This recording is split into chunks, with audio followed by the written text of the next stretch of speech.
अभी आप जो ब्लाउज़ की आस्तीन देख रहे हैं ये 3/4 आस्तीन है। इसी तरीके की आस्तीन आप कैसे अटैच कर सकते हैं या छोटी बड़ी आस्तीन अटैच करने में जो बिगनर को प्रॉब्लम आती है, आज उसी की बात हम इस वीडियो में करेंगे। तो चलिए जल्दी से वीडियो को शुरू करते हैं।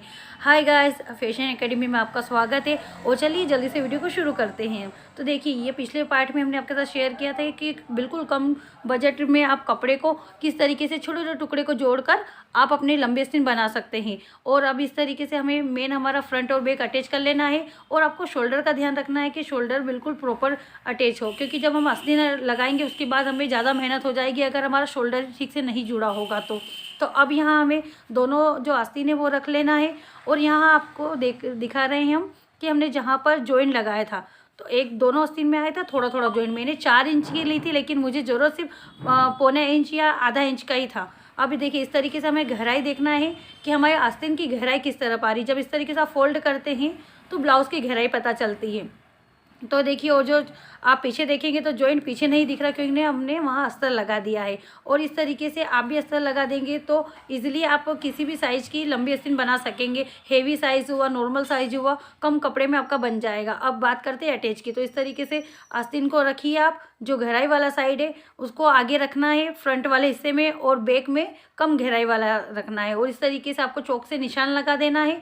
अगर आप चाहे तो सुई धागे से इसे कच्चा कर सकते हैं या आप पिनअप भी कर सकते हैं। बिगनर हैं तो आप ये ट्रिक जरूर अपनाइएगा। अब इसके बाद आपको इस तरीके से इन्हें दोनों तरफ से सेट कर लेना है कि हमारा कहीं छोटा बड़ा तो नहीं है। बड़ा होगा तो चलेगा, लेकिन अगर ज़्यादा छोटा हो गया तो दिक्कत आएगी। तो ये चेक करना ज़रूरी होता है। अब हम बढ़ते हैं मशीन के सबसे मेन पॉइंट की ओर। तो अब यहाँ देखेंगे आप, जब हम मशीन पे सेट करेंगे तो आप ये ध्यान रखिए सिर्फ मैं बीच का जो सेंटर पॉइंट है उसे ही कवर कर रही हैं। आपको आगे गहराई वाला हिस्सा रखना है, ये ध्यान रखिएगा। और भी हमने सेंटर कवर करा।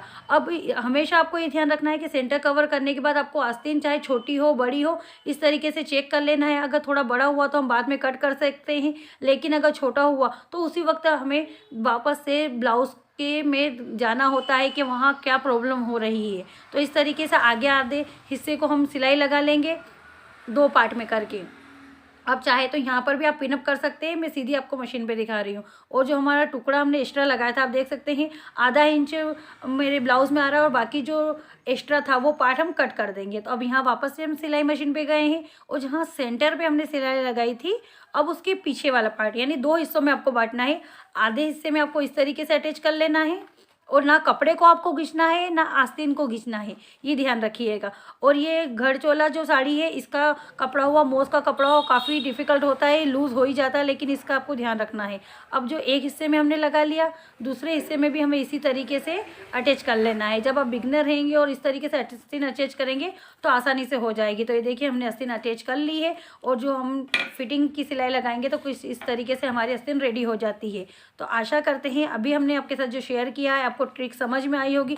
अब चाहे आप छोटी आस्तीन लगाए या बड़ी आस्तीन लगाए, आपको कोई भी दिक्कत नहीं आएगी और इजीली आपकी आस्तीन हो जाएगी। आप देख सकते हैं बैक में भी कोई झोल वगैरह नहीं आ रहा है और फ्रंट भी बिल्कुल परफेक्ट आया है। तो चलिए मिलते हैं हमारे नेक्स्ट वीडियो में।